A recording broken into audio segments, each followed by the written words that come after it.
Hello everyone and welcome to this BSBI identification webinar on Mulleins, Verbascum, Britain and Ireland.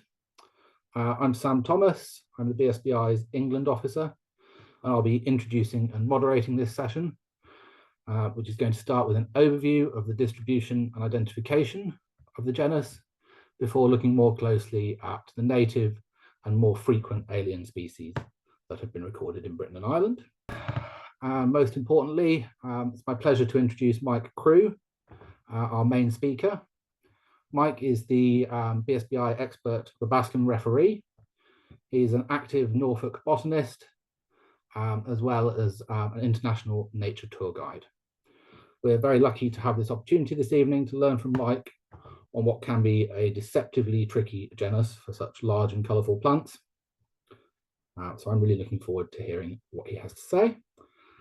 I'm now going to hand over to Mike, and I will see you again in the Q&A at the end. Mulleins, the genus Verbascum, often seem to be somewhat daunting to a lot of people, partly because there seems to be so many of them, and partly because they all seem to look alike.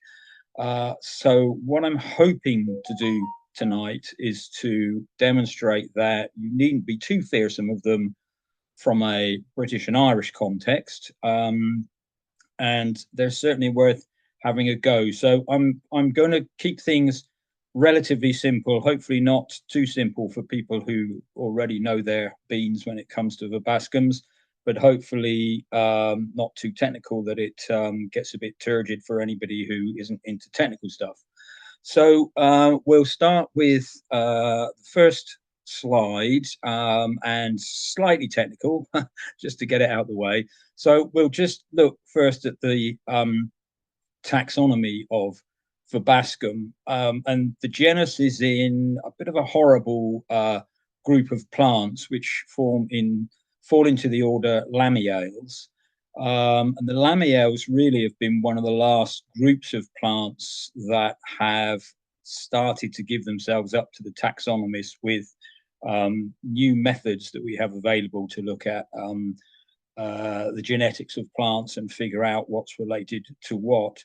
So in the latest taxonomic listings, the Lamiales tend to come at the end of the list, so therefore indicating they are probably the most advanced members of the plant families, or the plant orders. So that might come as a bit of a surprise that the Asteraceae, which has for a long time been at the end of the angiosperms, has kind of drifted into the middle somewhat at the moment.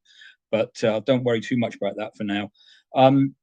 Verbascum for a long time was in the family Scrophulariaceae, which when I was at college, we were essentially told if you weren't sure what family a plant was in, it was in the Scrophulariaceae. It seemed to be a little bit of a dumping ground for a whole wide range of plants that really didn't look that similar to each other, but there were ways of determining them as being close to each other.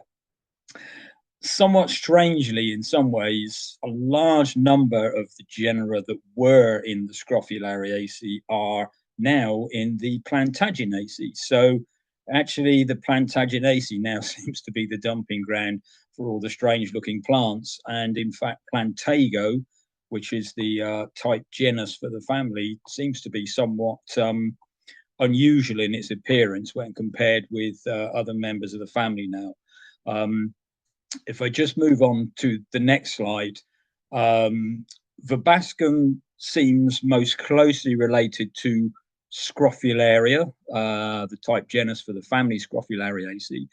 You don't see that much similarity morphologically when you look at the plants.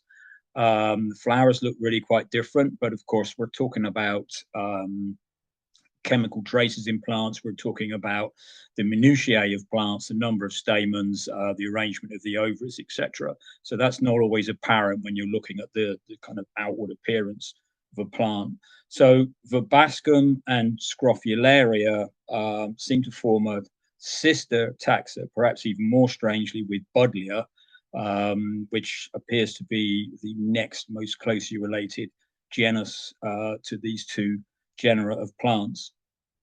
There are so many species of Verbascum that attempts have been made in the past to try and break the genus up, but they haven't really got anywhere. There was another genus for a little while called Celsia, which were members of the group that have 4 rather than 5 stamens, but that doesn't seem to be recognized by anybody anymore. So they're all kind of back in Verbascum now. If we have just a broader look at the genus as a whole, I've swiped a couple of maps, so I hope that's okay, just to illustrate distribution. And I've used 2 maps because I think sometimes you need to have a more holistic view than one map might give you for a variety of reasons. So the top map is from Plants of the World Online, Q Science website. And what that shows is countries or regions of larger countries where the genus Verbascum has been recorded. The green shows native distribution and the purple shows introduced.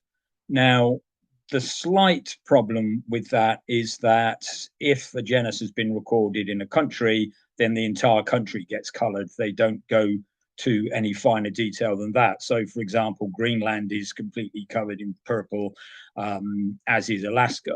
So we need to look at another map to get a better feel for more precise distribution. So the bottom map is from the GBIF website, the Global Biodiversity Information Facility website, which is a great website that pulls together information from a whole variety of places and makes it available for free for people, particularly doing research or just studying pretty much anything that's a species, to be honest, not just plants. But if you look at the bottom one, you get a very different distribution in places like Greenland and Alaska, where there are just essentially single dots. And it's clear that those are plants that have been introduced from that, where they're occurring probably near a port or even as a garden plant. The downside you get with the lower map is that you get these hotspots, which are nothing to do with number of species or not even necessarily frequency of plants. It's really frequency of records. So where there's been a lot of people recording for a long time in Western Europe, then you see there are more records because there are a lot of old herbarium records from these areas and not so much from some of the other areas around the world. So it does pay to kind of get a broader view. But anyway, you can see, again, if we go to the top map, if we look at the green, you can see that Verbascum is an old world genus and appears to be quite widespread across Europe, much of Asia, and a fair chunk of Africa. If we go on to I was going to say go on to the next slide, but I have actually remembered I put a little ring around Turkey because actually a lot of resources I read generally in their opening paragraph state that Verbascum is largely centered around the Mediterranean, and it's not really strictly true because it's really just to the east of the Mediterranean we want to be looking, and I've put the ring around Turkey there to show on a world scale the kind of region where Verbascums really are at home. So if we zoom in a little bit, what I've done here is I've looked up the number of species for some of the countries around the Mediterranean just to give a feel for the distribution of species. And well, the first thing that jumps right out at you, partly because I've put it in yellow, but also because it's such a large number, is the number in Turkey. 252 species of Verbascum in Turkey. That is from a world total of about a little over 460, around 465 species. So more than half of the world's species of Verbascums are native to Turkey. If we radiate out from there, you can see the countries around Turkey have relatively high numbers, nowhere near what Turkey has, but Greece has 64, Syria has 33, Iran has 54, the Caucasus has 30, etc. And it does kind of flow out from there. If you get further afield, you get up to Ukraine, we're down to 14. You get out to the Western Mediterranean, the numbers quite quickly drop into the 20s. Even by the time you get to Albania, although granted it's a small country, you get to France, you're getting 11. Bear in mind that some of these figures may include introductions as well, particularly in Western European countries. But then when we get up to our little neck of the woods, you get 4 for Great Britain and just 2 species native in Ireland. I did also go out to the east a little bit because I thought, well, the map shows a lot of coverage out into Asia.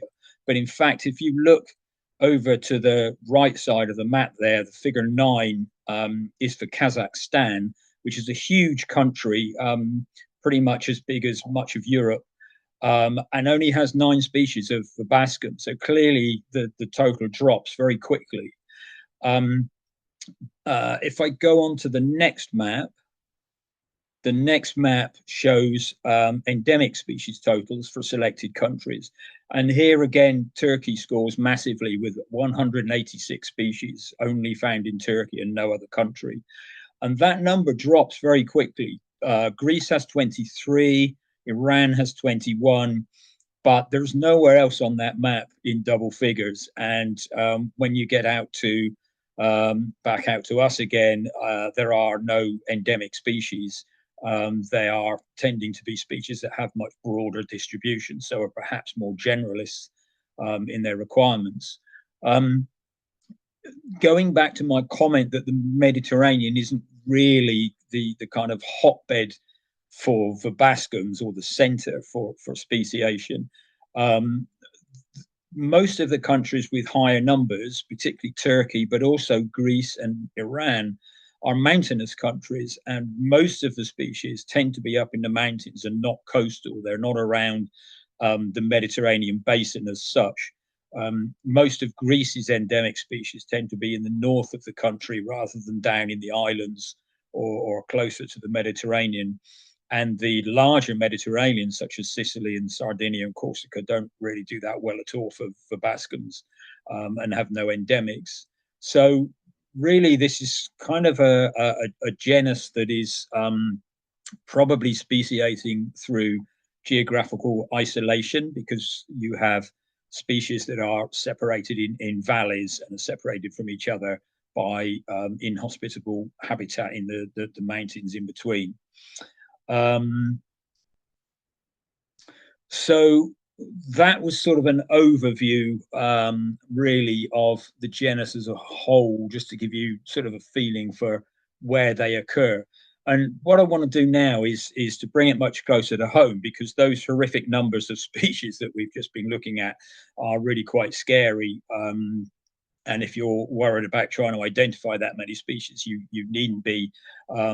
It's really nice to start closer to home.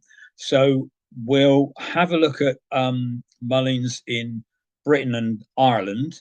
And what I've done here is just pull out the main 13 species that are represented on the BSBI database with a reasonable number of records.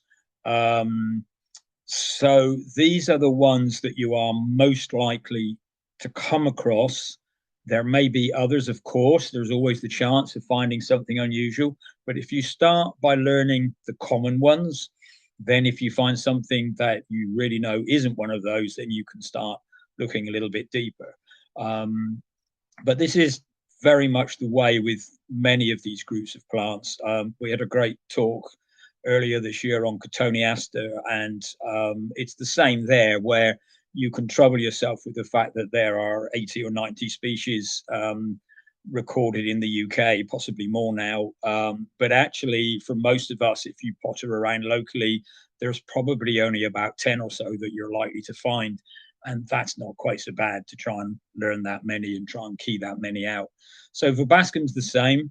What I've done here is I've shown the status, essentially whether it is a native or not. So you can see straight away on there are 4 native species. One I've put a question mark against, which is just a little personal comment, which I'll get to later. But we have on here 4 native species.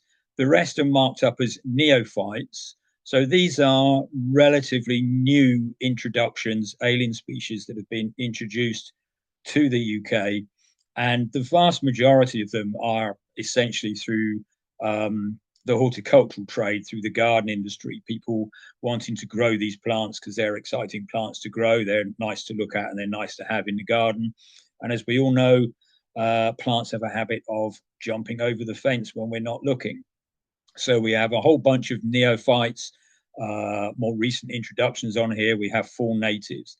If we look at Great Britain, I've put a yes where the species occurs in Great Britain. The ones in bold are the natives. And then I've done the same for Ireland. And you can see things start to drop away a little bit there. Not so many escapes, only 2 native rather than 4 native species, though white mullein does occur in Ireland as an introduction, but not as a native. So in Ireland, 2 native species and 6 introduced species on that list. Moving on, we'll have a look now, really, let's get into the nitty gritty of identification. So I'm going to start with, again, looking at identification of the genus and then more specifically at the species we have in the UK. So the verbascums that we have in the UK, and in fact the genus in general really, are mostly biennials. If you go further afield, there are some perennial species with woody bases. There are some annual species. And in fact, moth mullein that I have on here can occasionally be annual as well. But generally speaking, the plants you're likely to find in the UK are going to be biennials. So what you tend to find with these plants is in the first year when they germinate, they'll produce a basal rosette of leaves, and they're pretty distinctive as verbascum leaves, even though they're quite variable. But it can be difficult to identify species just from first year basal rosettes and be really confident about what you have, other than perhaps 1 or 2 very distinctive species. I think great mullein is a good example of that. Our commonest and most widespread native species, lovely thick felted leaves that are pretty distinctive and well known by most probably. But also, if you get to know your local area, you'll know what species are occurring around there, and you can start to learn a little bit more about the appearance of these first year basal leaf rosettes. So here, moth mullein, quite distinctive with very few hairs and quite sinuate margins to the leaves. Great mullein on the right are classic native species with its big, thick, furry leaves. And in the center, I've picked Hungarian mullein because we have a nice little population of that in Norfolk and has rather distinctive, long, almost lanceolate leaves to it. If we look at mulleins in their second year, we see something very different, because in their second year, they now shoot up, they send up a flowering stem. So now, as well as the remnants of the basal leaf rosette, we have the corline leaves, the stem leaves, which can be somewhat different in appearance to the basal leaves. And then we have the flower spike. Pretty much all of our mulleins flower during midsummer. So from probably end of June into early August, which means your BSBI Verbascum referee only really has to work for 2 months. Looking at pictures of mulleins or going out in the field to look at mulleins. But one of the things that's good about them all flowering at pretty much the same time is that you can compare and contrast, because you'll know other species will be around and flowering at the same sort of time. The downside of that is the horrible word hybridization, which I will get to towards the end, because I don't want to dwell too much on that, even though it is an issue with Mulleins. But just looking at the three that I've chosen here, you can see a variety of flower spikes. On the left, great mullein with typically a single spike with no side branches. Occasionally has some shorter side branches at the base, but typically just a single spike, very, very densely packed flowers. On the right-hand side, orange mullein with its big blousy flowers, quite densely packed, but with a branching flower head with rather upright stems, the central spike being somewhat taller than the others. I don't know if you can see my mouse moving on the screen, but the central spike here for the orange mullein, and then these side branches which come from the base of the inflorescence, but remain rather upright. Then if we look at the center picture, we have a typical example of one of the mulleins with a candelabra-like head to the flowers, so Hungarian Mullein Verbascum speciosum, and it has masses of side branches, and they go out at probably let's say about 60 degrees rather than being upright, and they really are very showy and can be very popular as garden plants. So looking at that structure of the flower spike, taking a holistic view of the plants, just standing back and looking at the overall appearance is a valuable piece of the identification process. If we go in closer, we start to get some of the details. And one of the classic features of many mulleins are what they call dendritic hairs that they have on their leaves. The ingementum on the leaf is made up of these massive hairs that cover the leaves.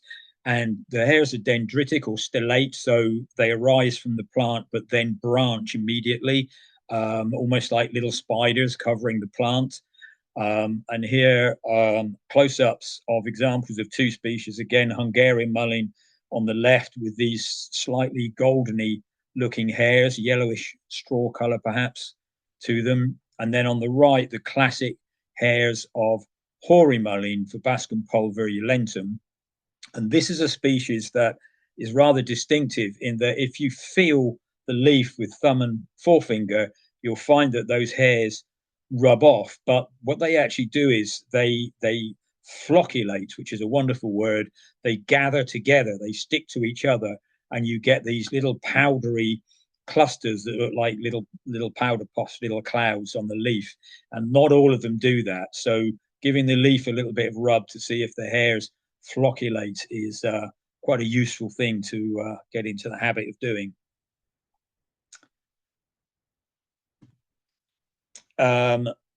Moving on from the hairs, for more specific details for identifying species now, we look at the way that the core line or the stem leaves attach to the stem as the stem rises up to produce the flower spike. So several ways that this can happen.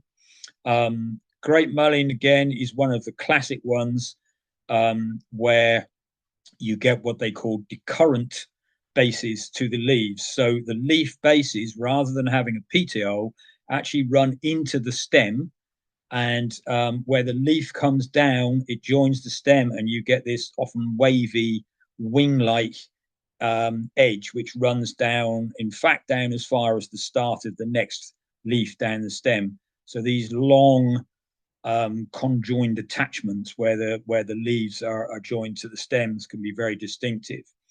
In the picture in the middle, in orange mullein, you have a leaf that, again, doesn't have a petiole, but also isn't really decurrent. You don't have those long sections of leaf running down the stem. There's a little bit there, a little bit of a wavy base, but it certainly doesn't go down as far as the next leaf on the stem. And if we look at the one on the right, which is white mullein, this is a typical species where it's almost petiolate. There's a tiny, perhaps almost a suggestion of a petiole there, but a rounded leaf base and the leaf just being attached without running down the stem at all, so just attached at a single point. And leaves like that are often quite well spaced, so you can get quite long sections of stem visible between the leaves. Moving to the nitty-gritty of the flowers, there's not that much you can do with flower color with most mulleins. As most people will know, mulleins tend to be yellow. They can be white. We do have one called white mullein, and somewhat annoyingly, I've shown you a yellow flowered one on the right-hand side, because in fact, in cultivation, they quite often are the yellow ones. But it does occur as a white flowered species. But it is worth bearing in mind that the others can occasionally occur with white flowers as well, especially moth mullein on the left can quite frequently have white flowers. So color, not quite so important. There are some garden ones that we'll get to a little later on, which are different colors, but generally speaking, it's these yellow ones that you're going to see when you're out and about in the countryside. Three different examples here. On the left, moth mullein is a good example of a species where the flowers are carried singly on the stem. And if you look up at the top where the flowers haven't opened yet, where they're still in bud, you can see this particular species has very long pedicels to the flowers. So each flower carried on the end of a long pedicel held well out from the central stem of the flower spike. So this gives it a very open look to the flower spike. If we look in the middle, we have a typical example of orange mullein, which is one of the ones that usually has a very full and blousy looking flower, very broad petals that overlap greatly. So you have this round, very disc-like looking flower. They're quite densely packed on the spike. And if you look at some of the nodes up above where they're still in bud, you can see there's a cluster of buds at each node. So these are not single flowers at each node. They have very, very short pedicels, and the buds are crammed in there quite closely together. And typically at each node, one flower will open at a time at each node, progressively from the base of the plant and working up the stem. So they have quite long flowering periods when the flowers are available to pollinators.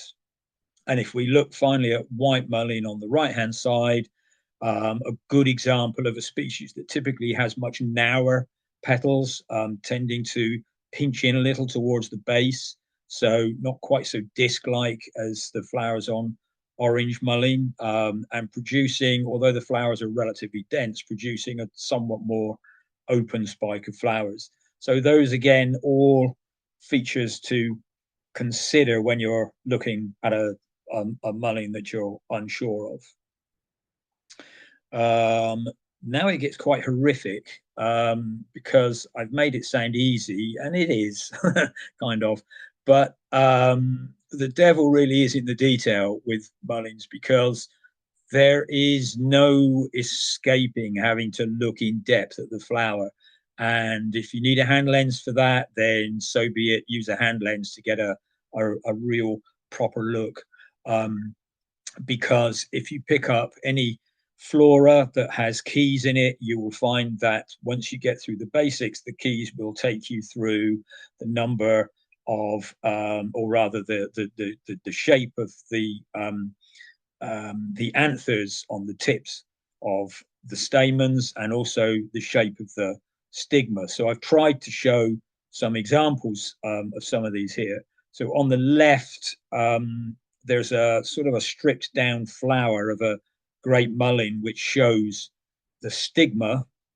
Perhaps we should just look at the one in the middle first, actually. If we look at orange mullein in the middle, because you can see everything in situ here. So a typical mullein, notwithstanding the few I mentioned with 4 stamens, which we don't tend to get in the UK, so don't worry about those. But our UK ones tend to have 5 stamens, and you can see them here, 1, 2, 3, 4, 5.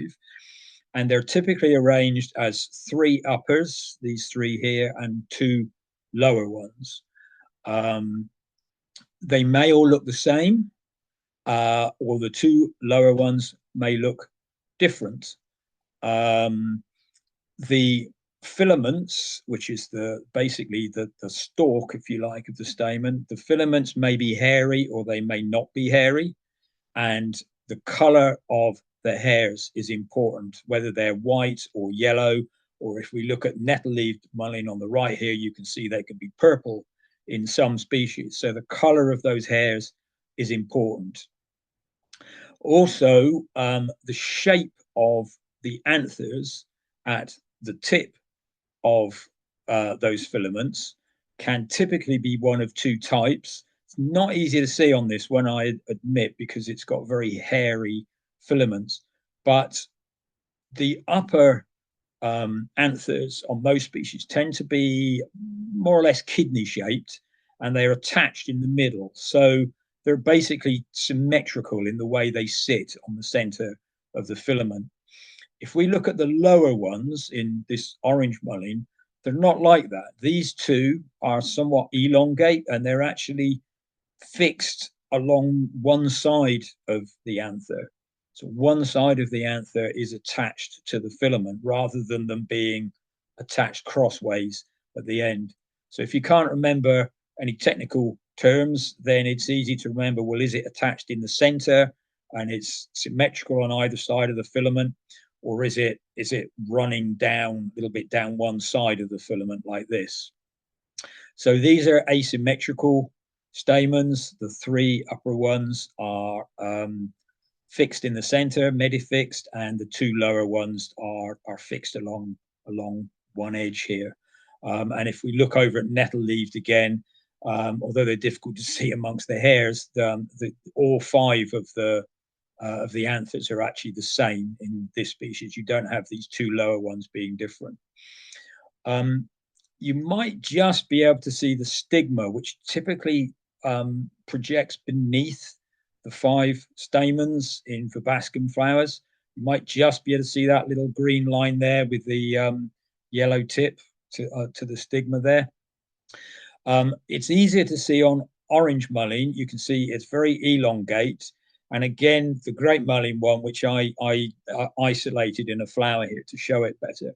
But there are 2 basic types of stigma that you're going to see in mulleins. They can either be capitate, so it's like a short head-like structure at the end of the style here. And this one's actually got some nice dendritic hair stuck to it, of course.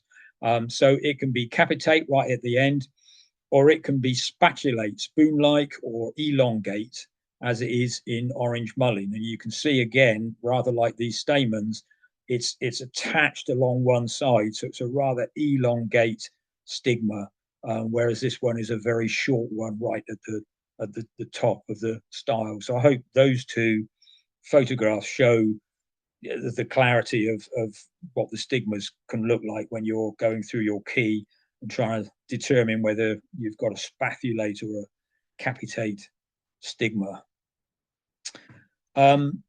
So what we'll do now is just look a little more closely at the details. So all those points I've just covered, the basal leaves, the stem leaves, the overall appearance of the flower spike, whether it's branched or not, and then the arrangement of the anthers and the appearance of the stigma, I would try and show as best I can on these photographs. So a little bit smaller, the pictures. I hope you can see those all right, but I've tried to give us kind of an overview for each species on a single screen. I've also included the map from the BSBI database so that you can see the distribution and get a feel for whether this plant is in your area. But that is a great resource, of course, as we all know, and it's always something to bear in mind if you're looking at the likelihood of something being in your area. If you're seeing a lot of something, there's a good chance it's been recorded before. Have a little look on the database on the BSBI website, and have a look at the maps and get a feel for where these things are. So I'm going to start with the native species, commonest through to the least common, and then I'll go through the commoner of the introduced species, and not trouble you at this point with the things for which there are only 1 or 2 records. And a lot of those mulleins that do get recorded actually don't persist for that long. So after they've been recorded 1 or 2 times, they do have a tendency to disappear or do the opposite and become frequent. So the frequent ones I'll work through, but the other ones we won't worry too much about at this stage. So here's great mullein. This is your yardstick, if you like. This is your basic mullein that you're likely to find throughout most of Britain and Ireland. You can see there are gaps, particularly in areas where there's quite a bit of higher ground, and probably avoiding the colder and more windswept parts of our islands as well. And certainly windswept probably doesn't particularly suit a plant that tends to grow tall and upright. But great mullein has densely felted leaves with dendritic hairs, which you can see in the lower right of the 4 middle pictures here. You can see that the hairs are quite thickly covering the leaf there. You can see that the stem leaves are strongly decurrent. The bases are running right down the stem for at least as far as the start of the next leaf down. You can see in the picture on the left that this is a single spike of flowers. One of the things I will say about great mullein as well is, to my experience, it's very typical for the flowers to never really look as though they're going to open properly. They seem to just half open with the tips of the petals a little bit curled. They don't have that great big blousy appearance of some of the introduced species, and that's pretty typical of great mullein. The flowers are very crowded in the spike. If we look at the stamens in the flower here, the upper ones are reniform, so they're those symmetrical ones, kidney-shaped, sitting on the ends of their filaments. The filaments have whitish, slightly straw-coloured hairs, but let's say whitish is what the books say. They're not quite a pure white, and they probably reflect a little bit of the yellow off the petals as well, but there's certainly very pale hairs on them. The lower 2 anthers are oblique, so they're running along the tip of the filament a little bit, and the lower ones are more or less hairless. You can probably see this one here. It's clearly not got any hairs on it, whereas these are really quite fuzzy up here. And then if we look at the stigma, if we remember from the previous slide, it has a capitate stigma, so it has that short stigma at the top of the style. Moving to the next species, dark mullein could not be more different in the appearance of its flowers and its leaves, really, than great mullein. Fairly well distributed across the country, not so much in Ireland, as you can see. There are a few records scattered around. Main stronghold for dark mullein is on the chalk. If you follow the chalk down from West Norfolk down through Cambridgeshire, all the way down to Wiltshire, and then eastwards across the North and South Downs, that's a fairly typical distribution for a chalk-loving plant. In a few other areas, it does occur on drier, sandy soils. So you've got it down in the southwest as well, and running up rather scattered through the Midlands, up through the Peak District, and then continuing all the way up really into northern Scotland. But I have to say, some of these outer lying populations may well be introduced, because it is sometimes grown as a garden plant as well. So dark mullein, overall appearance, on the left, the only similarity really with great mullein is that single unbranched flower spike. You can get occasional side branches, and we always need to be wary. We check the plant thoroughly, because if a plant gets damaged, it can send up secondary growth, and it's more likely to be a branched flower spike if the flower spike gets damaged. So there's always these things just to annoy us, just when we thought we were starting to understand these things.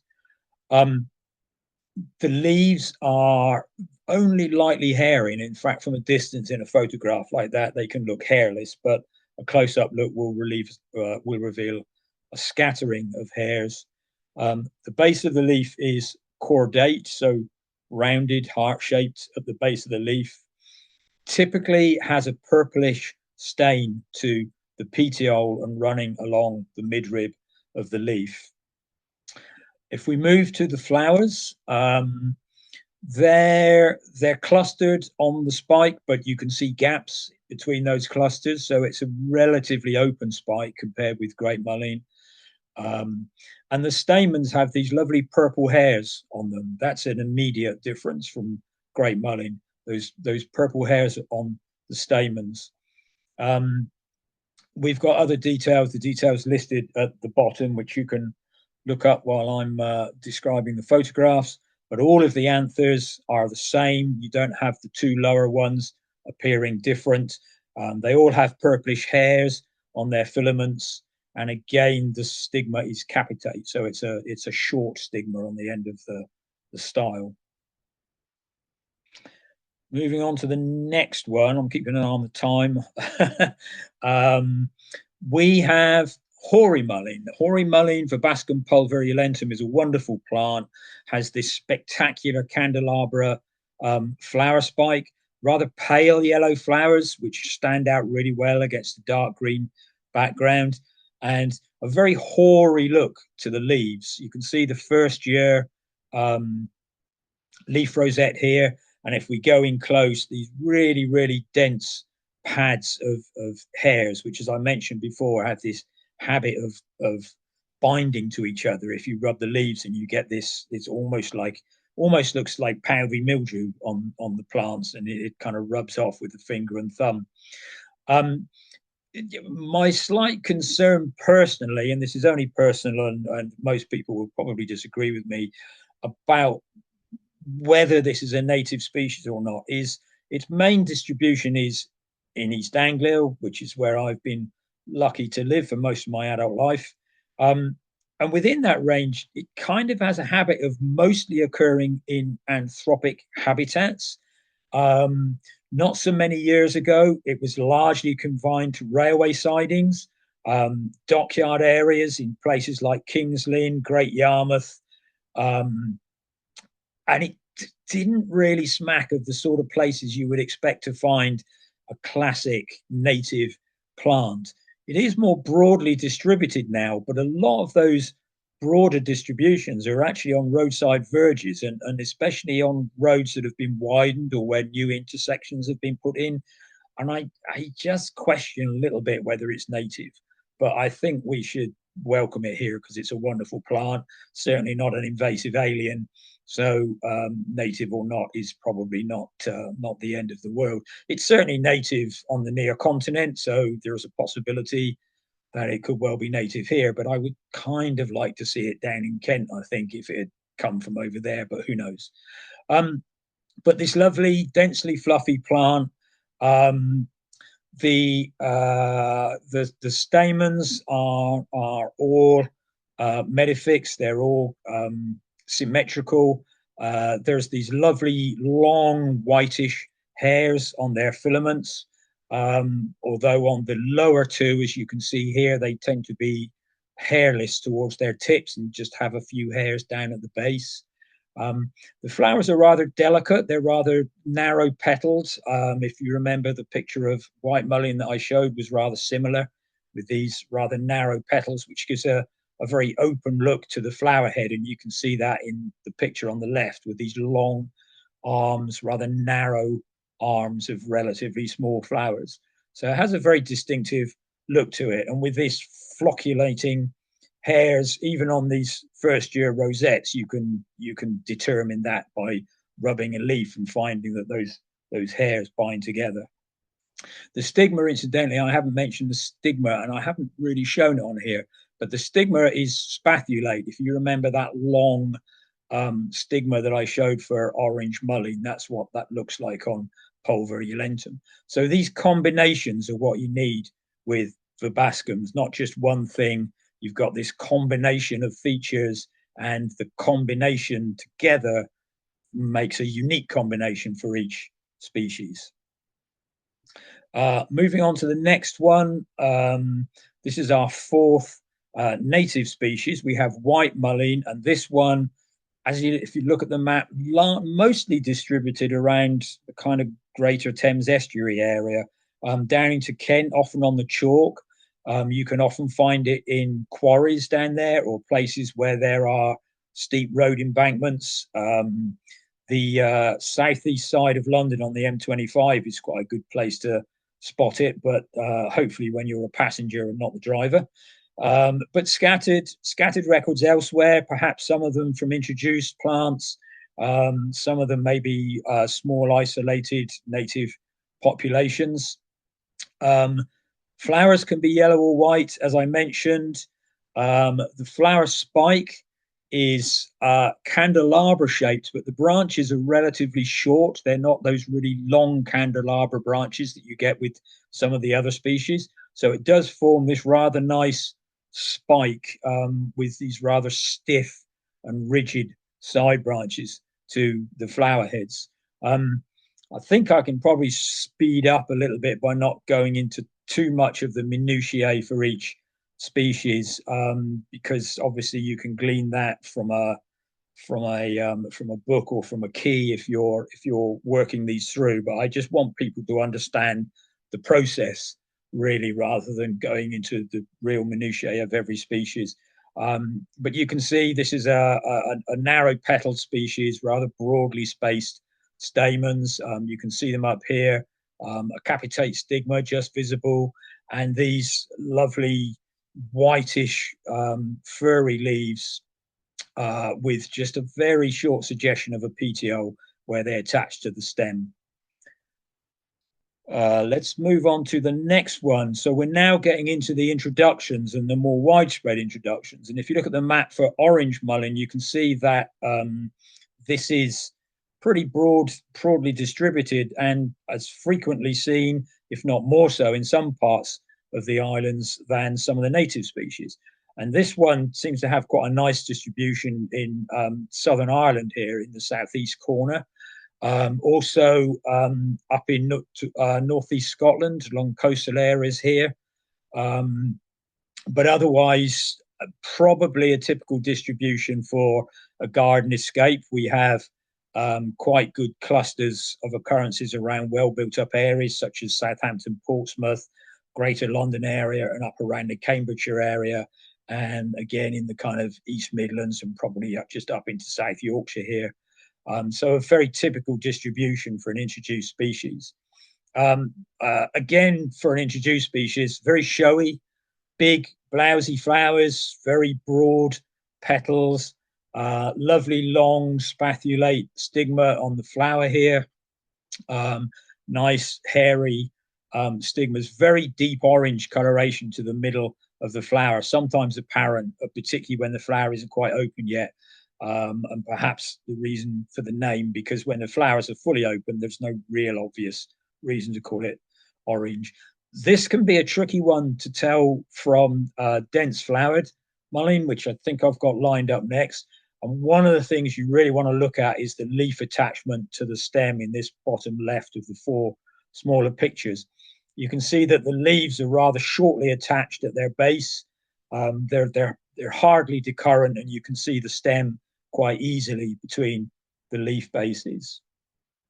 If I move on to dense flowered, which is the next one, a somewhat similar distribution, not quite as common perhaps as orange mullein, but a very similar looking plant. If you look at the picture on the left with that branching spike with the side branches being rather upright rather than spreading.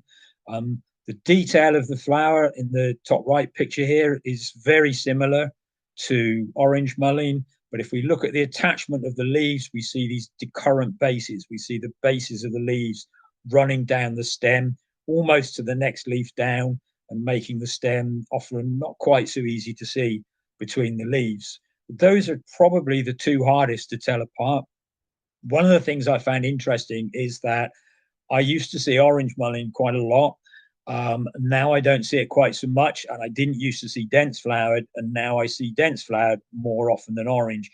And I think that that is something we can expect with introduced species, where trends in horticulture can have an effect on what we might see appearing in the broader countryside. But something to probably look into a little bit more deeply. Hungarian mullein, one of my favorites and a popular one in cultivation. Um, Less common than the others we've seen. If we look at the map, if you're in Scotland or Ireland, you're kind of out of luck, or down in the southwest and much of Wales, really. But it is a spectacular plant. These wonderful, on the left, big candelabra flower heads, lovely downy filaments to the stamens with these very dense white hairs, um, and this really dense ingementum on the leaves. And these long lanceolate leaves, which are rather distinctive for the species that we get in Britain and Ireland, really. They're quite distinctive once you know them. And if you're in an area where they occur, you can spot them on the side of the road at least at 40 miles an hour. Moving on, Caucasian mullein is really quite different. We're getting somewhat scarcer now. This species has a little bit of a stronghold in Cambridgeshire, and down into northwest Essex area. A very distinctive flower spike when it first comes out. It's Verbascum pyramidatum, and the head can be very broad at the base when the flowers start to open, and this tapering point. It does get more top heavy as the flowers start to open higher up. Probably the most distinctive thing with this species is these rather ragged edged, often somewhat sinuate leaves, often with a pinkish tinge to the base of the leaves, and sort of somewhat looking like the leaves of horseradish, really, is a good starting point with that one. Nettle-leaved mullein is quite a popular one in cultivation and has been used for hybridization as if anything, a slightly more northerly center to its distribution, although there are scattered records in the south. It has a very kind of untidy candelabra head, usually with the central spike rather longer than the rest of the side branches. Somewhat nettle-like leaves, so looking rather hairless from a distance, with a cordate base, purplish tinge to the stem and the petiole, and the flowers are commonly either white or yellow with these richly purple hairs to them. So that's one to be aware of if you think you've got dark mullein. If you think you've got dark mullein with a candelabra head, then you need to think about nettle-leaved, because the flowers are very similar to dark mullein, but you have this very obvious branching flower head to it, inflorescence. Virgatum is probably largely a western and southwestern species, although little populations elsewhere. Quite frequent in the Republic of Ireland, one or two records up in Northern Ireland as well. A few scatterings of records up in northeast Scotland. So fairly widespread, quite different to the others in that if you look at this top right picture, it has these pale-tipped glandular hairs on the flower spike and on the flower buds, which are very distinctive.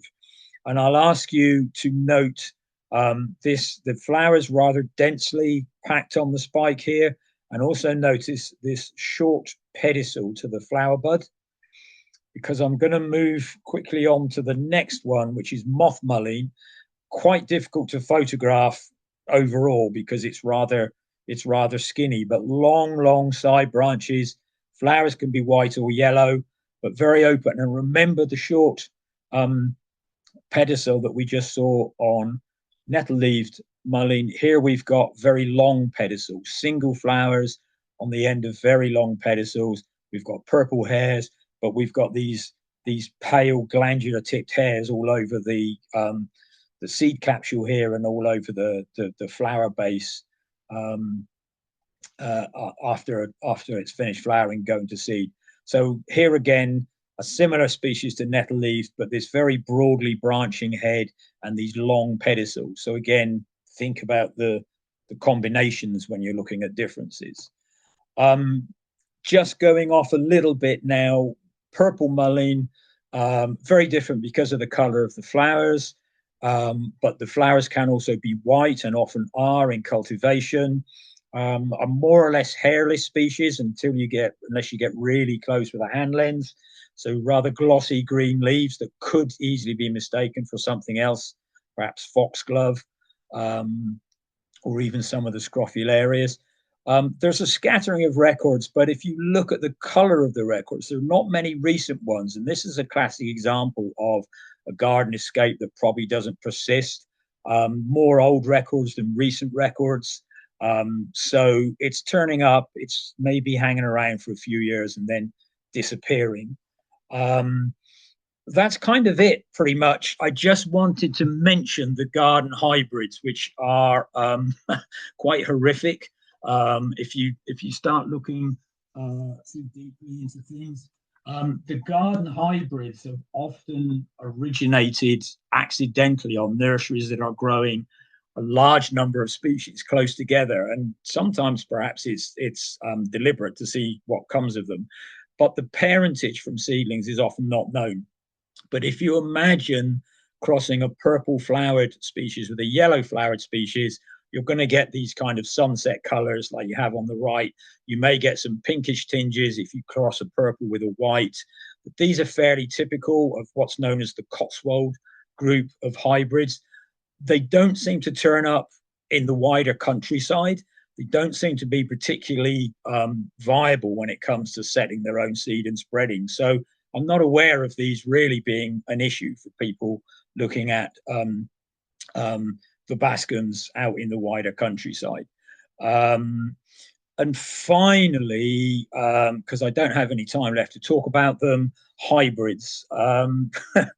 Hybrids are kind of interesting. They can be quite frequent in verbascums, but what can help is the parents are often nearby, and also the hybrids have a tendency to look like exactly what they are. They have the mixed features of the two parents. I've just chosen this one example to illustrate a hybrid. There are many of them, but interestingly, some of them are endemic because they occur between two species that are introduced in the UK but wouldn't naturally meet in the wild. So we actually have some as endemics.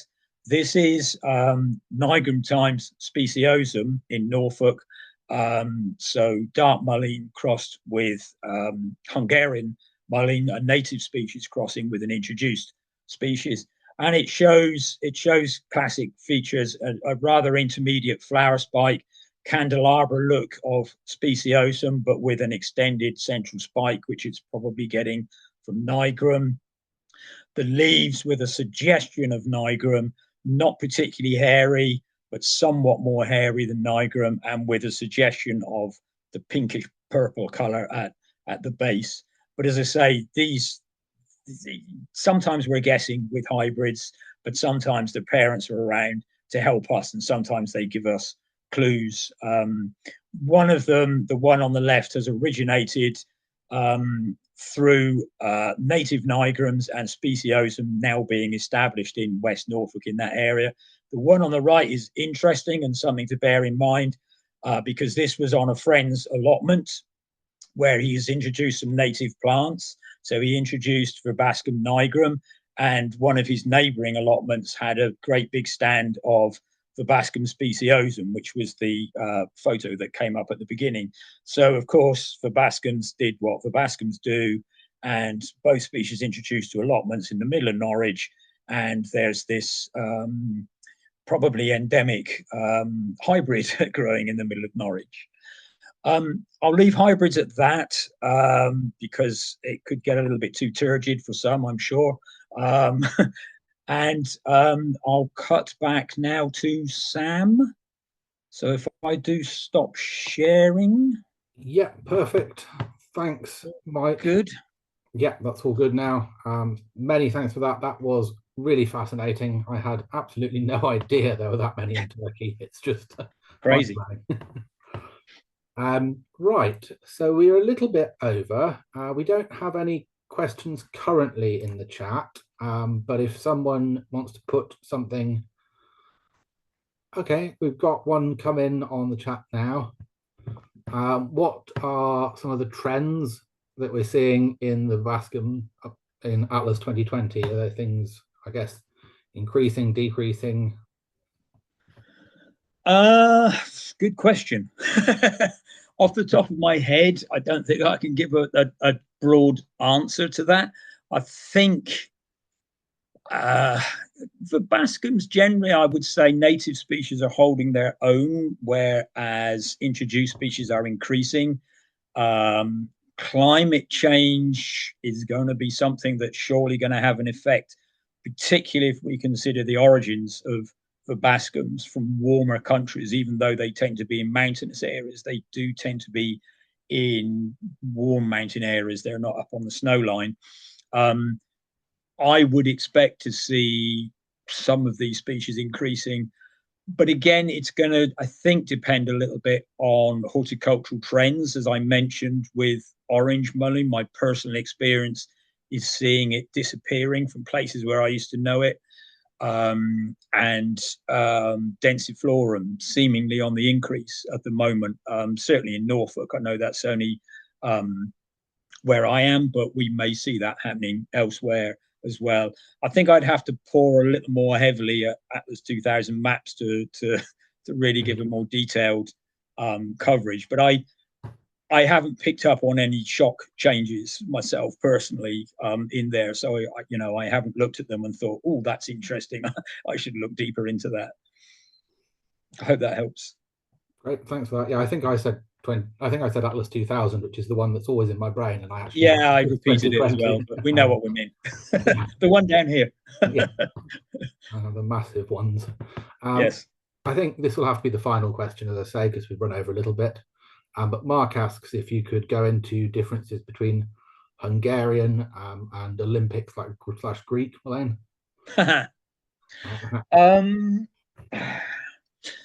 Yeah, it's kind of tricky, to be honest.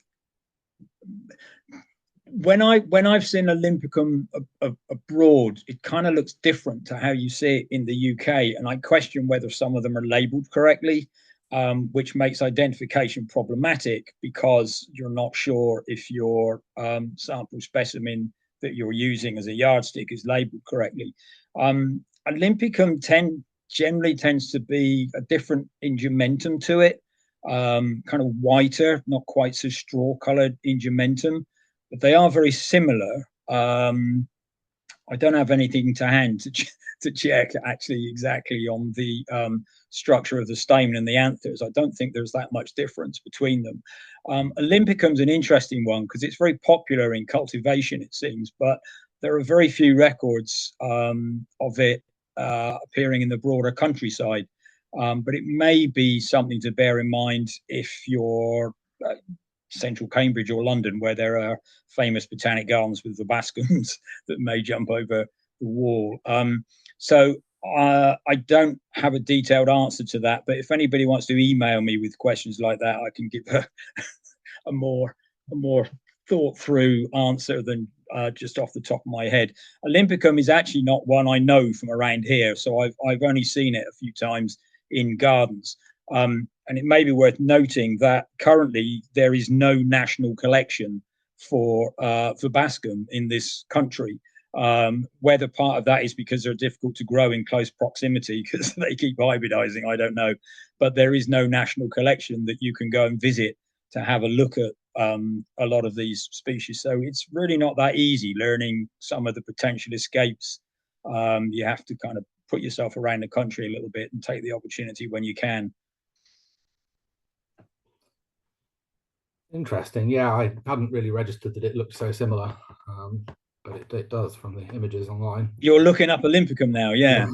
They are surprisingly similar, but I don't come across it, and perhaps I'm overlooking it. But at the moment, I haven't really got it in the forefront of my mind just because I don't come across it. But I should look into that one more deeply. I appreciate the question, actually, because I'm going to do that straight away. Wonderful. Well, that seems to be a good place to stop. I'd like to say thanks again to you, Mike, for that presentation. Really, really interesting stuff. And thanks to everyone who's come along. I hope you found it useful. As Mike said, he's the referee, so you can contact him with Verbascum related queries, and those details are available for BSBI members on the website. And there are a couple more webinars on Mentha and on mints and broom rapes coming up. So please do come along to those if you can. Other than that, thanks again to you, Mike, and have a good evening, everyone. Yep, and thanks to everybody for being here. Thank you. Perfect. Good night, everyone. Good night.